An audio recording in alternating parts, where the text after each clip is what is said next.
Jesus, it's blinding up here. Anybody here try internet dating? Okay.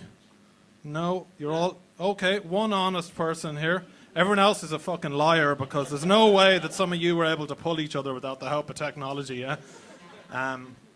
Internet dating worked out very well for me, yeah. I met my lovely fiancée, Charisse, through a dating website, and I was hoping that she could be here with me tonight to offer me some support, but she didn't want to come because we're still at that awkward phase in a relationship where she hates being seen with me in public.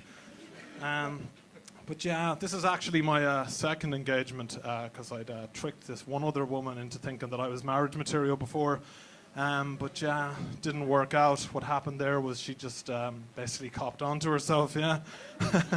I came home from work one day and my ex-fiancée was waiting for me and she took me aside and she said to me, and these were more or less her exact words, she said that I'd become an impediment to her long-term happiness and that she realised that being content over the long term was a deal breaker for her. Yeah, and she was only getting warmed up there. She also told me that now that she was in her 30s and her biological clock was ticking, that being with a neurotic with a grandiose sense of his own self-importance and fuck all to show for himself, that no longer held the allure for her that it did in her 20s. Oh, yeah. I didn't even bother trying to mount a defense to save that relationship, you know? There's just no way that you can come back from that kind of character assassination, yeah? Especially when it was so fucking accurate. Yeah, anyway, you know, things worked out for her. She ended up with somebody else, somebody much better looking than me, somebody with a full head of hair, a man who was both financially and emotionally stable, a man who basically had all the qualities that a woman probably actually looks for in a partner. So, to be honest with you, I think I might have fucking lost respect for her if she stayed with me, to be honest with you.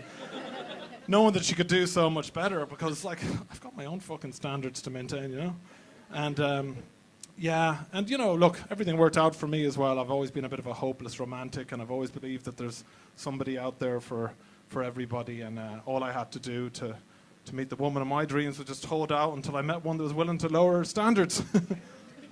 Can we please give my fiancée, Charisse, a big round of applause for being willing to lower her standards? Yeah, come on. Give her a round of applause. If she hears about this, she might actually come out and support me at some of my gigs, yeah. But, yeah. On a serious note, though, and I hate to get a little bit dark, but that first breakup took a lot out of me, to be honest with you. And by my mid-30s, all I had to show for myself, really, was 2 useless degrees, which was the reason why I was in a shit, badly paid job. And yeah, several failed relationships, mostly my fault for choosing shit women. No, just joking. They were lovely. It was all my fault, honestly. But yeah, things weren't going good. Let's just say that. And yeah, I was quite depressed. And I'm sorry for bringing the tone down a little bit. Yeah, I was quite depressed in my mid-30s. Now, I wouldn't say that I was like suicidal or anything like that, because I'd never have the courage required for that kind of thing. But I was what you might call passively suicidal. And if you're wondering what that is, I used to do things like I used to go out wandering around in thunderstorms, hoping that I'd be struck to death by a fucking bolt of lightning. And yeah, I wasn't really getting the results that I wanted from that, in that I was still alive. So I took to hanging out on this building site around near where I lived in Dublin at the time, because I knew they didn't adhere to safety regulations in there. And just to hang around there, just hoping that some collapsing scaffolding would crush me to death. Anyway, and you might be surprised to hear this, but I ended up having to go see a psychologist for a while.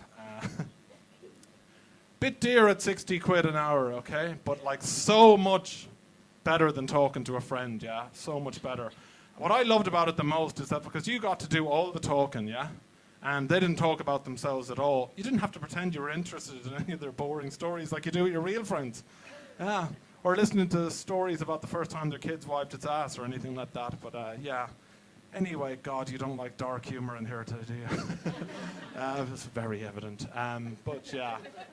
So, yeah, try and cheer things up slightly. So I went to the counselling and it helped me. I was a lot less depressed for a while, okay? Until about a year ago, just before I left Dublin, right?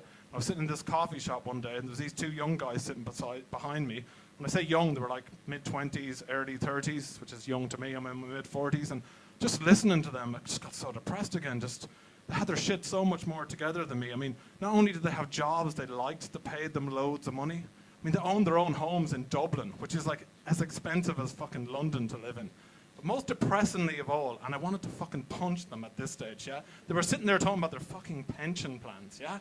Jesus Christ. Just knowing that there's people, yeah, alive in their 20s, and they've got their finances sorted out for when they're in their 70s, and I can't even afford to be alive in my 40s. I mean, that just really fucking, that just brought it home to me how low down the social pecking order I am. Because, do you know what my pension plan is, yeah?